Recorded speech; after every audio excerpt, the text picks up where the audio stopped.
looking at information that was relayed to me, yours is a long relationship with Titusville. Yes. Because your family goes back in Titusville, how far? As far as my parents, that's where I grew up, in Titusville. Mm-hmm. And this is my 75th year, so for 75 years. Okay. And I think I remember reading, actually I know I've read, I'm looking at it right now, that your parents were initially in Titusville themselves. Yes. So what did your dad do? My dad owned a business. Mm-hmm. At that time, even a black man owning the business, and he was registered as part of the Black Business Negro Council mm-hmm. of Titusville. So he owned a business. Now, it started out as, a vegetable truck, okay? But then, in those days, and then he sold coal. He had a coal truck because that's what people heated by. They heated by coal. My mother was a nurse, yeah. So your mother and your father were professionals. Yes. In yes. their lives. Yes, indeed. Did you have siblings? Certainly. I have an older brother and a younger brother. I was the middle child, but I never had the middle child syndrome because I was the only girl. So I had siblings. Okay, talk to me about that middle child syndrome. The middle child syndrome is that you were not the firstborn, so you were not the one that was awed over. And the baby child is the last child, so that's the one but the middle child doesn't get as much attention. So a middle child craves attention. But because I was the only girl and the apple of my father's eye, I did not have that syndrome. I do understand. Now, I think your parents initially lived on Beta? On Beta Street. Okay. Yes, on Beta Street. My mother did not want to live there, so she, in all of her wisdom, I should have told you to.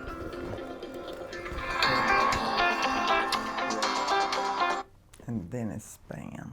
Okay, so you're going to edit that off anyway. That will be edited out. Okay. We will certainly do that. So you were saying? My mother, in her wisdom, suggested strongly to my father that we moved, and we did. We moved to Centerway Southwest.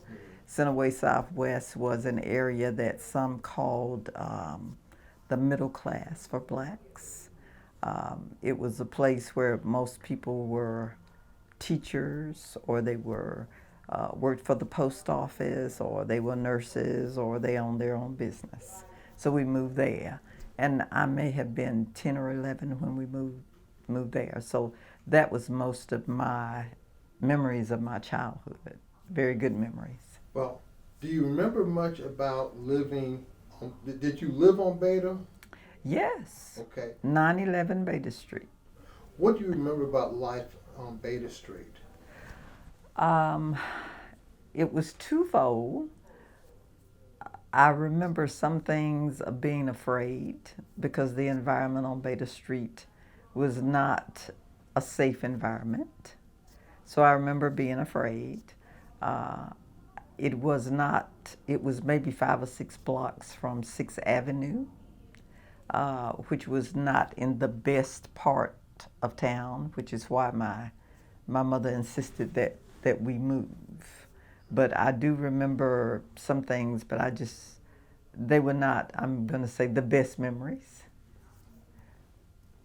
That property on Beta, behind the city jail, is that correct? It was 5 or 6 blocks from the city jail, not directly behind. I understand. Yes. But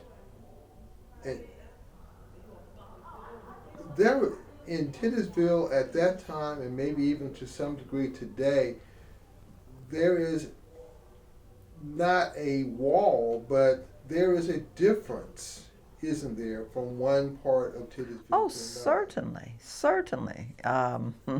We had, and not just that street, that block, but all over Titusville. There were walls, invisible walls, shall we say. And because the walls existed, that was another reason that my parents moved, because being in that area did not afford us the best opportunities. Even though everyone in that area was of the same race and ethnicity, it did not matter. So when the family moved from Beta over to Centerway, Centerway Southwest.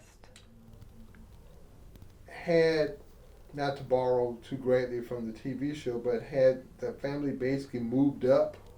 We had, fish was no longer frying in the kitchen. The family had moved on up. Okay. Indeed.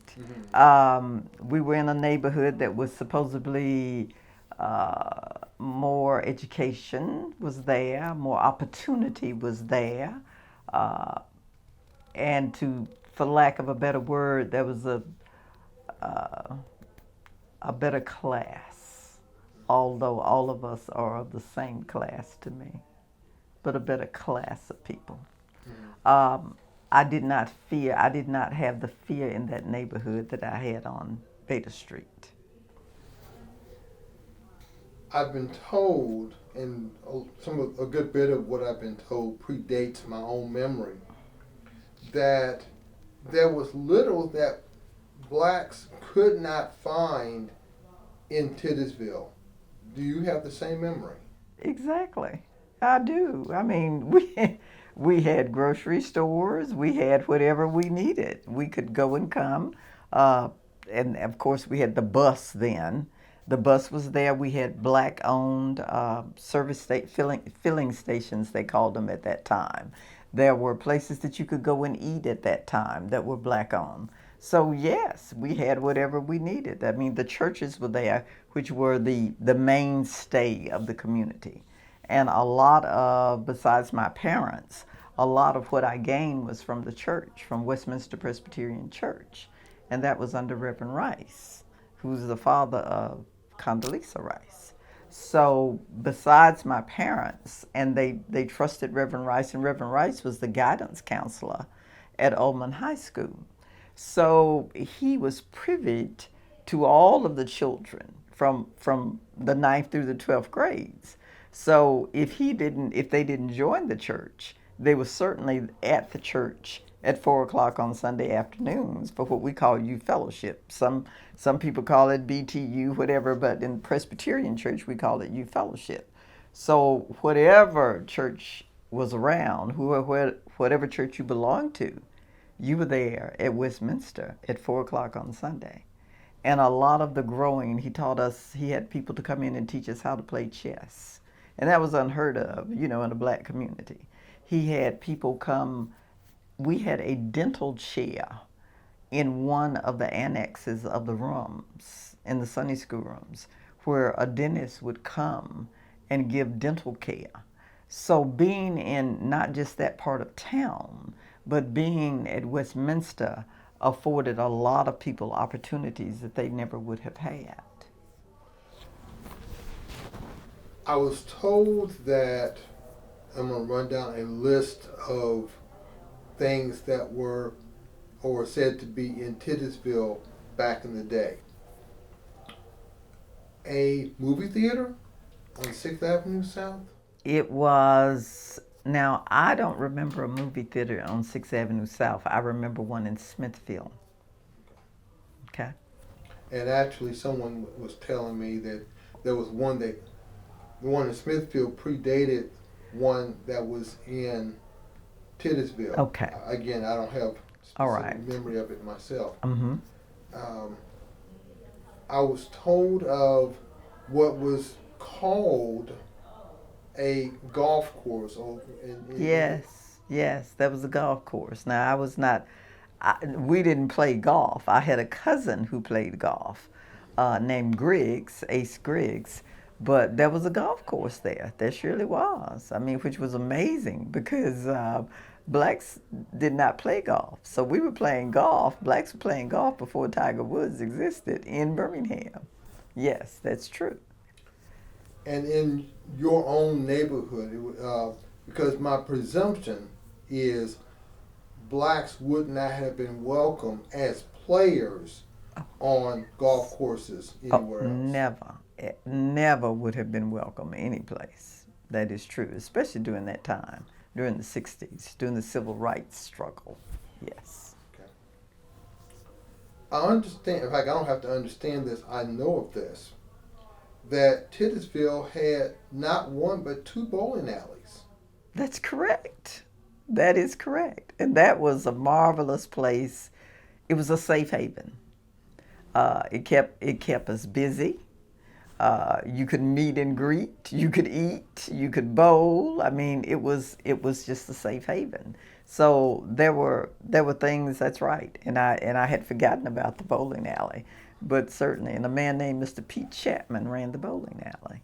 So we knew him, and those were experiences that, on certain nights, your parents would let you go. Okay. If you'd done all the chores and everything you needed to do. But yes, there was 2 bowling alleys. You're right. Thank you for that memory. Thank you. So, and we'll focus now on your life in Titusville on Central Way Southwest. Talk to me about your experience living there. Oh, it was wonderful. We were middle class. Both of my parents were professionals, being that my father owned his own business and my mother was a nurse. We had all the love you could have. We were never hungry. I didn't know, and I had friends and schoolmates who lived in public housing that we went to school with, and I didn't know what it meant to be hungry. I didn't know what it meant not to have a father or a mother in the home. We were a unit, and my father used to say, we're going to do what's good for the family, not for one person, but for everyone in the family. So we would have our own little family votes, okay? And I look back, and it was really what he wanted to do, but it was what was good for the family. So we were a unit, the brothers, my mother, my father, and even the neighbors. I remember going in and out of the neighbors' houses. I remember the doors not being locked. But of course you rang the doorbell or you knocked. But we didn't do that. And if someone was ill, they didn't have to worry about a meal because someone was going to cook in the neighborhood. So it was just a joy. I mean, the memories I have of being young in the South, in the segregated South, in the place where they killed people and hang people, okay? It was the best of times, but it was the worst of times. You allowed me to transition. Were you, dare I say, isolated? Not isolated, insulated. Did you feel insulated from that segregated racist world that was frankly not very far away? No, we couldn't have been, because our church was on 6th Avenue, and the marchers, when they marched past the city jail, I remember one Sunday we had come from Youth Fellowship, and the marchers were coming, and they were told not to come, and they went as far as the viaduct. And Reverend Rice, I was with Reverend Rice and his wife and with Condoleezza, and she was a very small child then, and he put her up and he said, I want you to see this. And I remember him putting her up on his shoulders, and we saw this sea of people coming down 6th Avenue, this sea of people, and they were marching past the city jail going to the viaduct. So we saw it, we felt it, so we were not insulated. We knew the children who were killed. Mrs. McNair was my teacher at Center Street School, so we weren't insulated.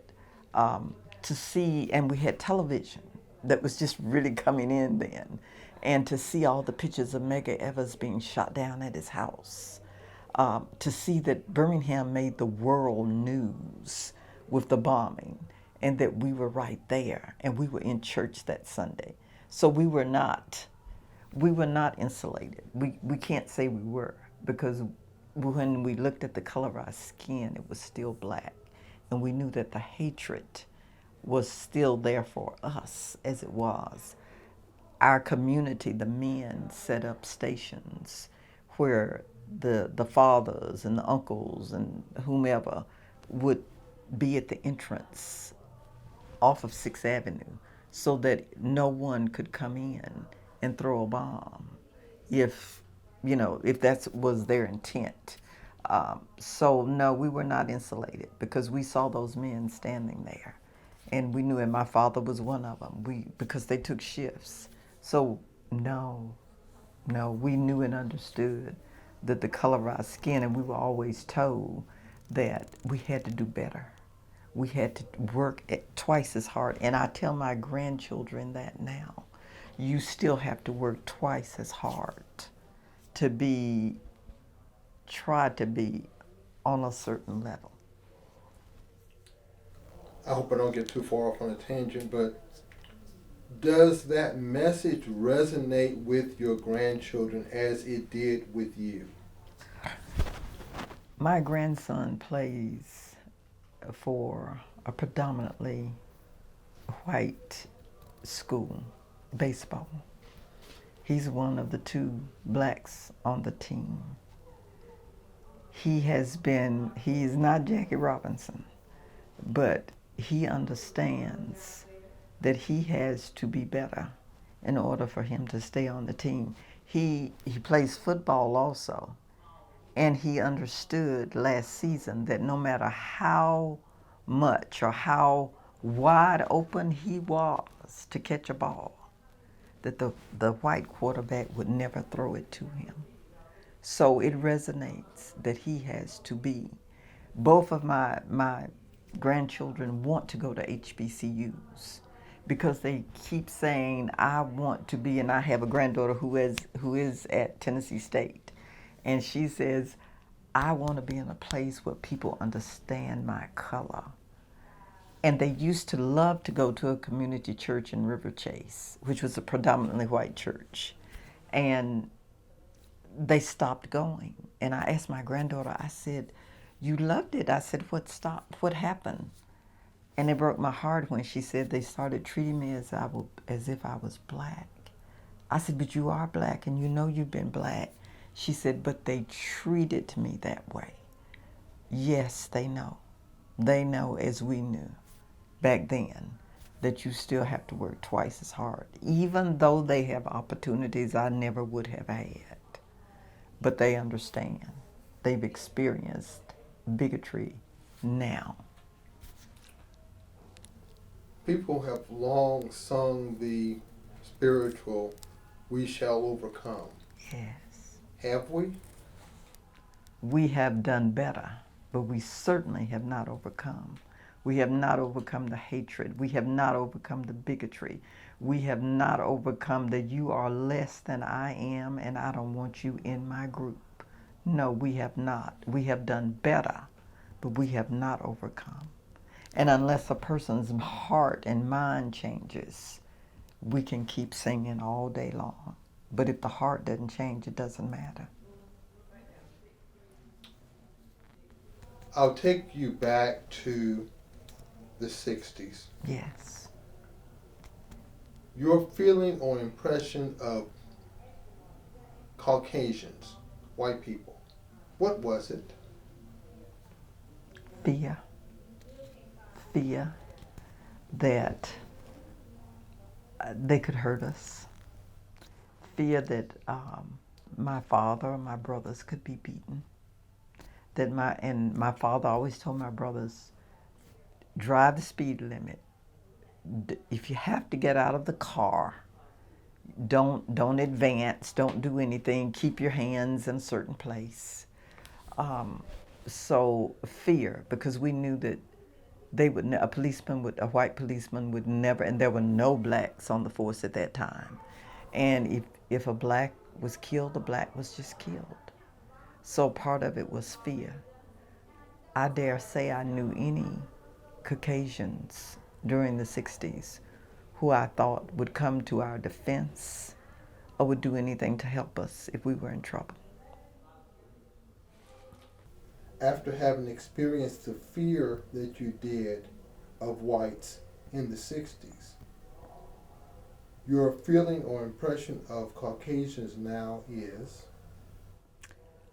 Everyone is not bad. All Caucasians are not, just as all blacks are not bad. There are some blacks that I might not want to associate because of certain character traits. Certainly, I don't look at it as a whole, as a race, that all Caucasians are bad, or all Asians are bad, or all Hispanics. That is not the case. I have broadened my view because I'm older and I'm wiser.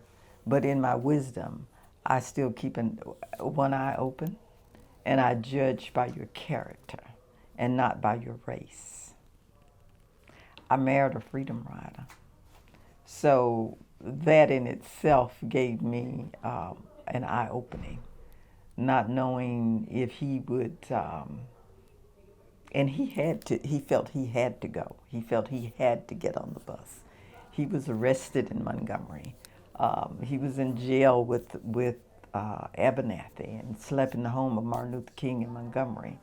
And just to hear him speak of it, and he did an interview, and I'm going off, he did an interview for some students in Miami-Dade High School, of all places. And they said, don't you think you would have been better off if you had not been in jail and you could have approached it from a different way?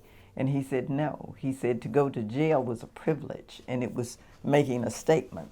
But this young person thought going to jail was setting things back, and that he could have done more not going to jail as a freedom rider. Yes. So, were the two of you married at that time? Were you dating, or what was? We were not married. We knew each other. So his experience have come. I have learned of all of these experiences since we married, and the fact that he was on the Oprah Winfrey Show, and the fact that a book is written about the Freedom Riders, and he's in the book, and he's spoken so many places. So mine is not first. Well, it's firsthand from him, from all of the times that I have heard him speak, and from all of the times that I have heard all of the things that he said about the Freedom Riders.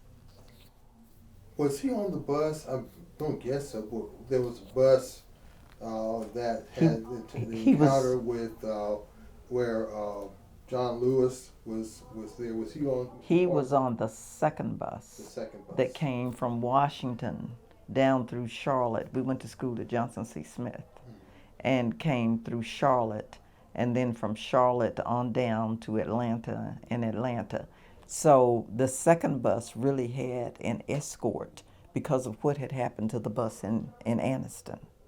So he was on that bus. The first bus came through Charlotte, and he was the president of SGA, so they greeted them and wished them well. And when he heard about what had happened to the bus, he felt compelled that he had just seen and talked to these students, and that he had to join.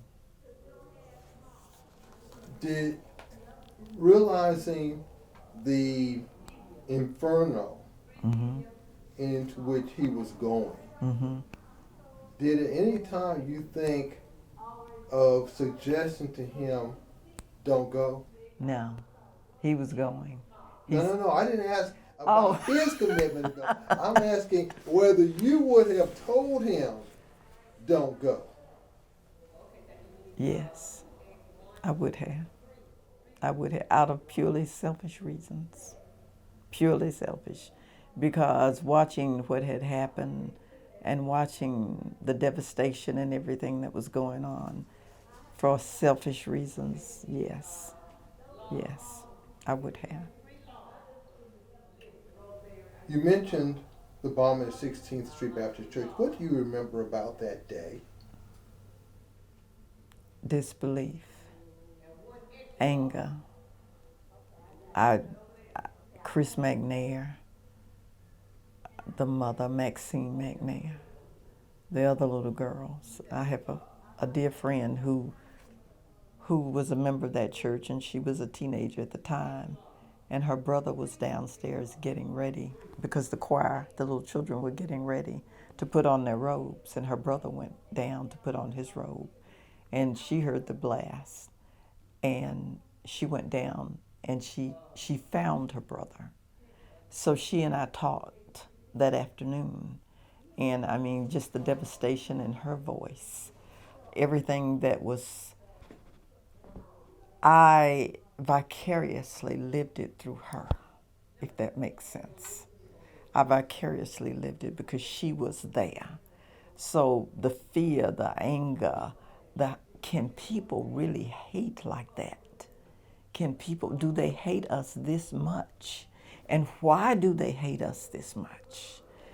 Which is some of the questions I sometimes still ask today. Some of the questions, if you're not a Bryce Young, or if you're not a Will Anderson, or you understand, if you're not a Steph Curry, what happens to all the others who have not so made it in their world?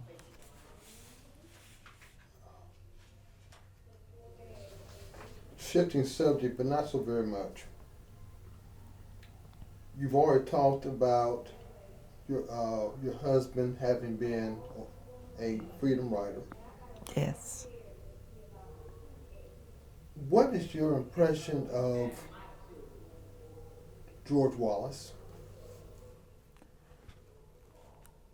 I think he was very political. Very political. The stand in the schoolhouse door, of course, I think was a political stunt, because he could not stop them. He couldn't do that. So he was gaining notoriety. The world stage, he had the world stage. So I think he was a political figure. I was told that at one time he was a Republican and changed to a Democrat because Democrats could win. At that time, he was a Democrat. So I think he was very political. I also think that,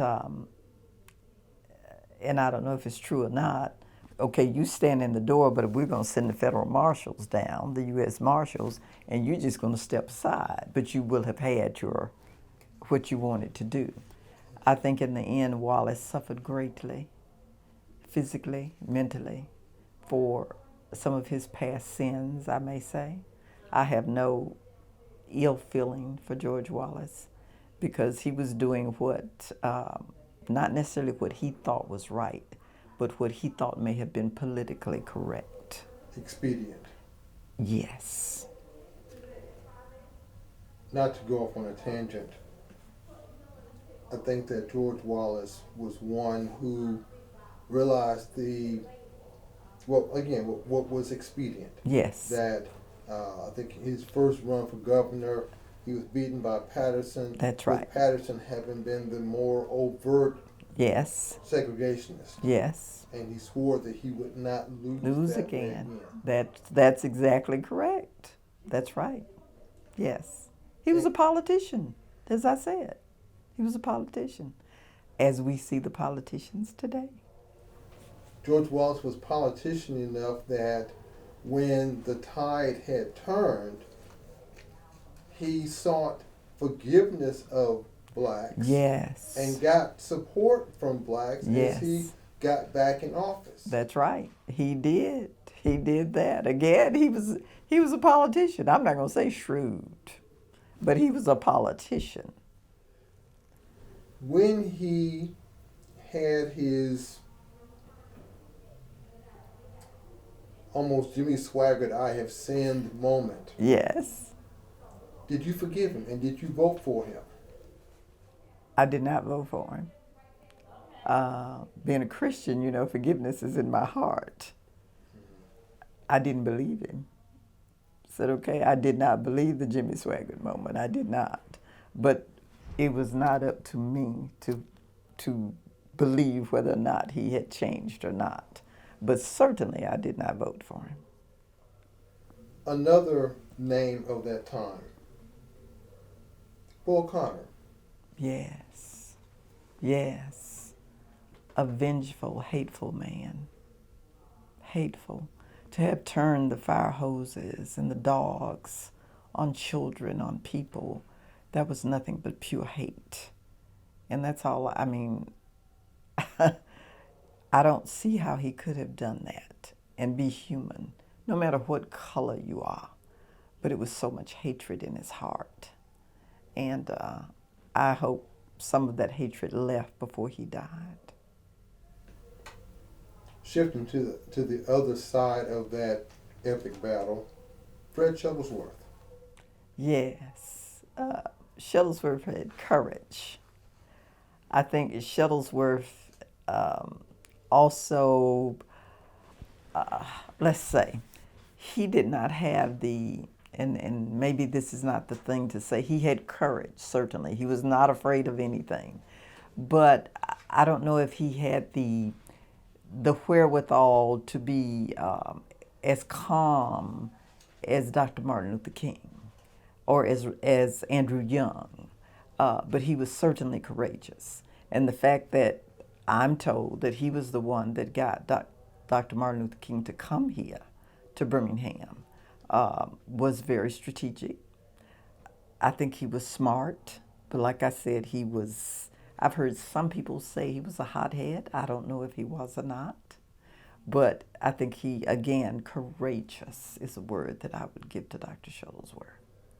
Because I think a lot of things would not have happened in Birmingham. And, to bomb the house and all of these things, and he walk out alive and come out, certainly perhaps the hand of the Lord was on him too.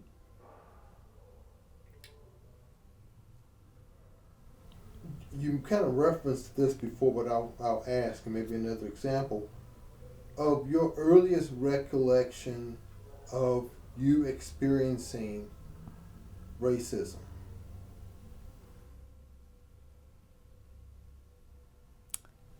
The bombing. The bombing was one. Sitting on the back of the bus. Going into the stores, Loveman's, Spizitz, Burger Phillips, and not being able to try on clothes because they wouldn't let blacks try on clothes. And I asked my mother why, and she said, "You'll understand later." And I did understand. It's because they didn't want blacks trying on clothes and whites come in and have to try on those same clothes. So we were good enough to buy the clothes. We were good enough to ride and pay to sit on the back of the bus, but we were never treated equal. So, and I have so many. My grandmother could have passed for a white woman. Her father was Caucasian. Her mother was a slave in the field. And he raped her, and I don't know if it was really called rape then because she was his property. My grandmother could sit in the front of the bus. She had the hair, she had the color.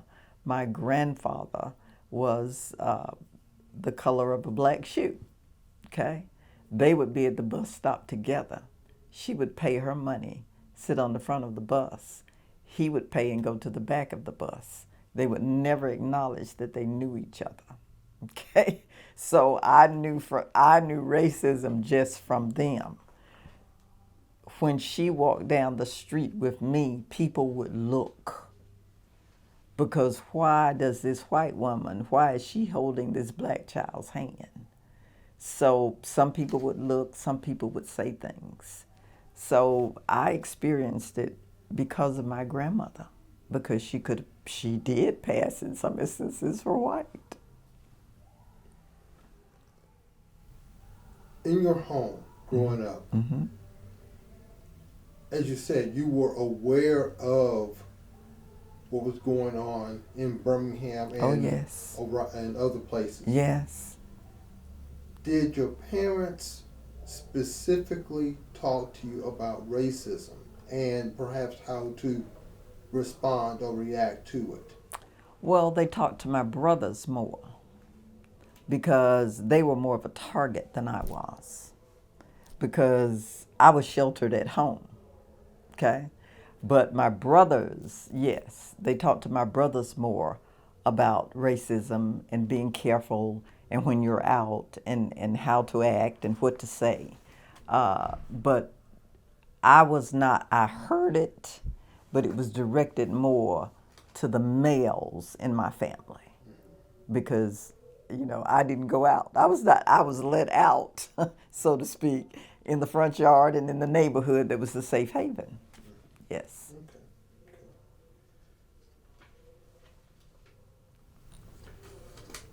I think you've answered this already, but I'll kind of touch on it again. You actually did go into town. Yes. You actually did Oh, yes. frequent stores downtown. Yes. And in those stores, you saw the signs. Yes. Whites only. Yes. Whites only. Colored only. Both signs. Even though we had the money, we still couldn't sit at the lunch counter to order anything. Okay? Again, we couldn't go in the dressing room and try on a dress. We could look at it and buy it. But I saw the signs. I saw the look of hatred in the eyes of the people that thought that we did not belong. And why are they here? We don't serve niggers. We don't serve niggers. And that's something I remember. And my thought was, but I don't eat niggers either. Okay? While you don't serve niggers. So I remember that. And that's something I will always remember. And that's why I was told by my mother especially, going to college is not an option. Because if you don't go, you will be over the mountain cleaning someone's house. That's all. So going to college for us was, which one are we going to go to? Not if you go to. Which one? Which one? That's right. Education was a must. Education was the only way out. And I tell people that now. And because I'm a former educator, because I came from Lawson State Community College.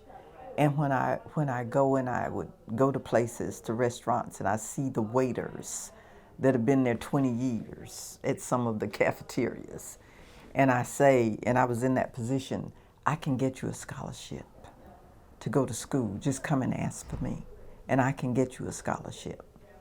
They're still working in the same places. And I say, what a waste. Because no one can live off of Social Security. No one. You have to have something. But education will open doors that will forever be closed. But if you choose not to go, that is on you. I remember a friend of mine, his wife could not drive, and I would drive her to the grocery store. And he was making a joke out of this. But he said, I'm like the white folks. I'll pay you not to go to school because you can take my wife around. He was joking, okay, but that was the sentiment. I'll pay you not to go to school because I want you to sit right here and drive Miss Daisy, okay? But education that was it. And everyone around us we saw education. Paula's father was an administrator at a college. Her mother taught school. A man 2 doors down from us passed the civil service exam, and he went from being a letter carrier to the U.S. Department of Labor, one of the first blacks.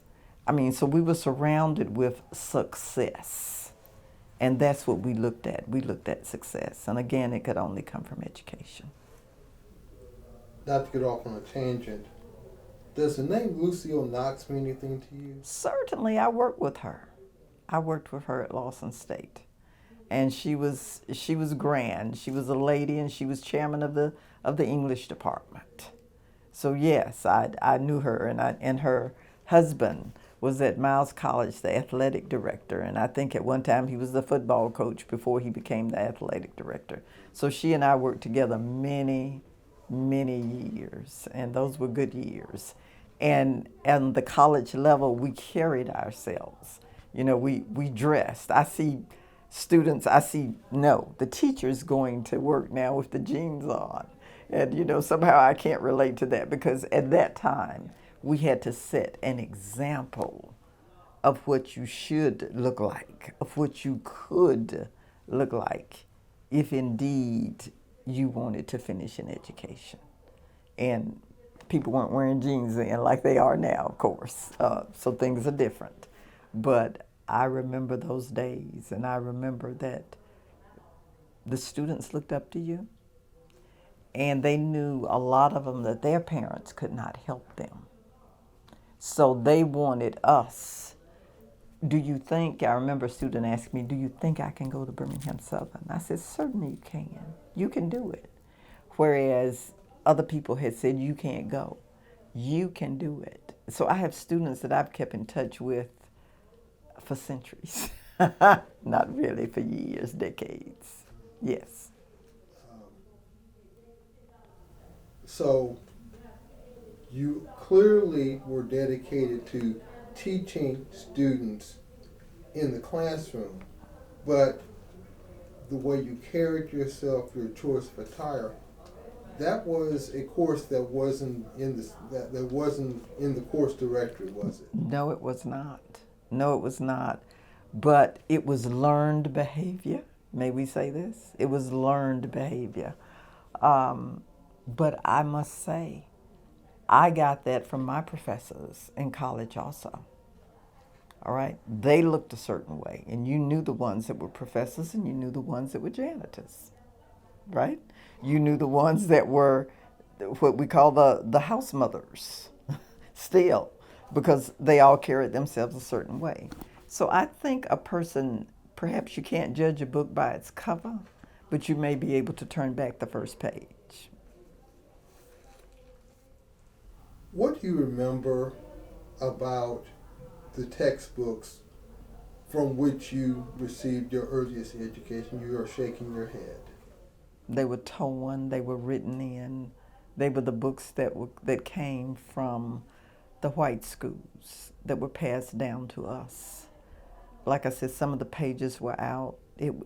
Even as a child, as a student, as a teenager, I knew that this was not fair. I knew that we should have the same newness or the same textbooks that they passed down to us. And so I wanted to be a sponge, and I wanted to absorb everything in that textbook that I could. Because again, I was not going to be a second-class citizen.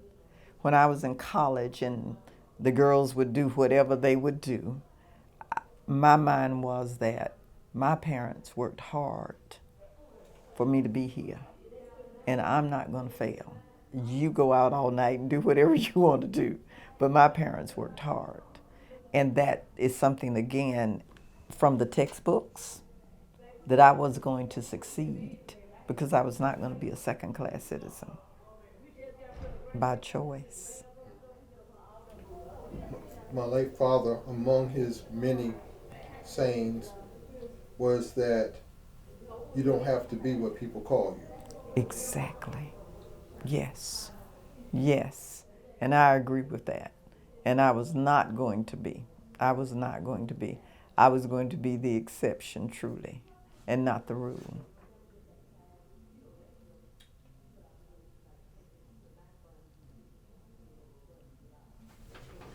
I asked you before about, I dropped some names, Bull Connor, George Wallace, Emmett Till, Yes. and what befell him. Yes. You were aware of it, you were conscious of it. Talk to me about your recollections of that. But if I may, I thought it was so unfair. I thought it was so unfair. First of all, I didn't believe that this young boy did what this woman said.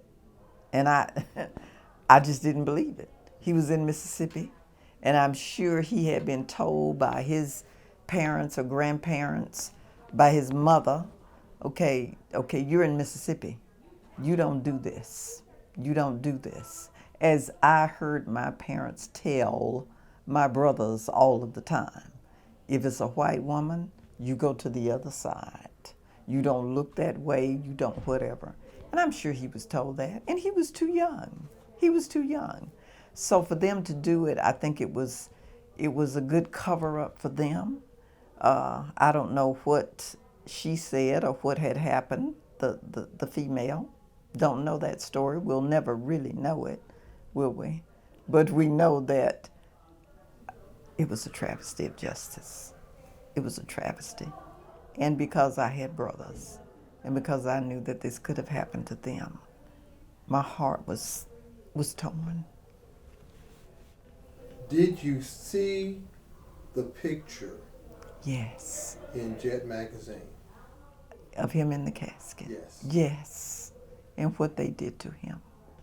And the courage that it must have taken for his mother to say, I want everyone to see. When they tried to tell her, no, don't do it, don't close it. But the courage, the fortitude,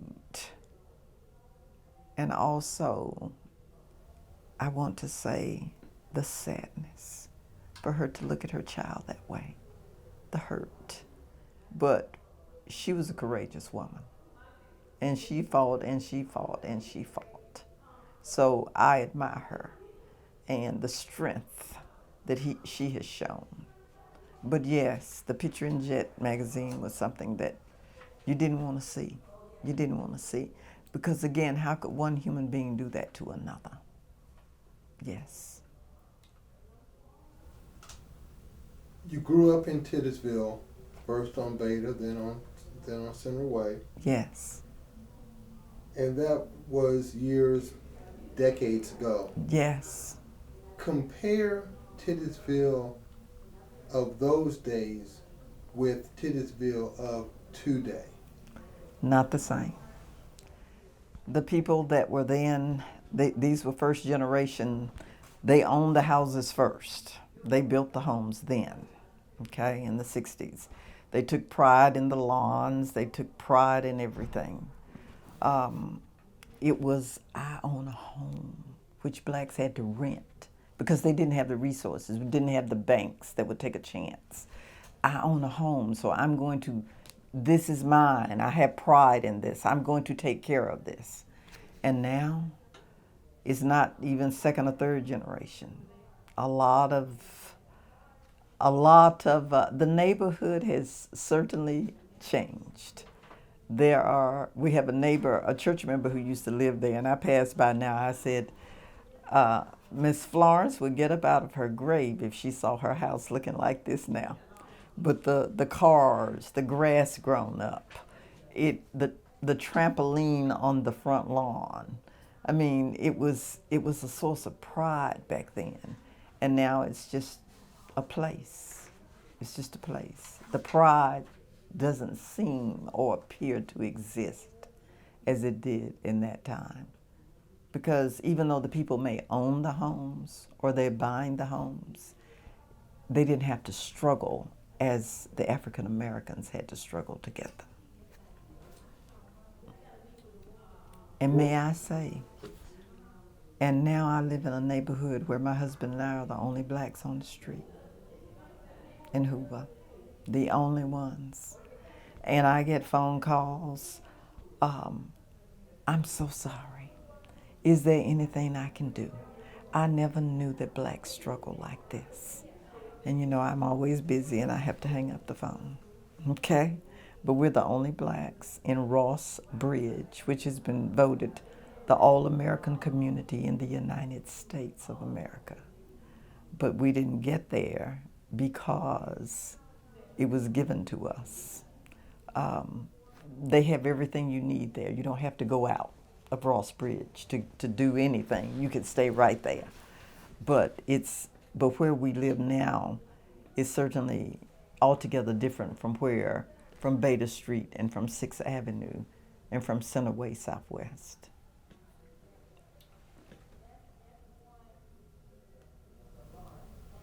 I'll ask you, because again, I've gone through a number of questions, not necessarily everything on the sheet. Is there anything that, as you sit there, that you realize that through my own ignorance or sheer stupidity, I have failed to address? I don't think you have failed to address any of the topics. You have done well.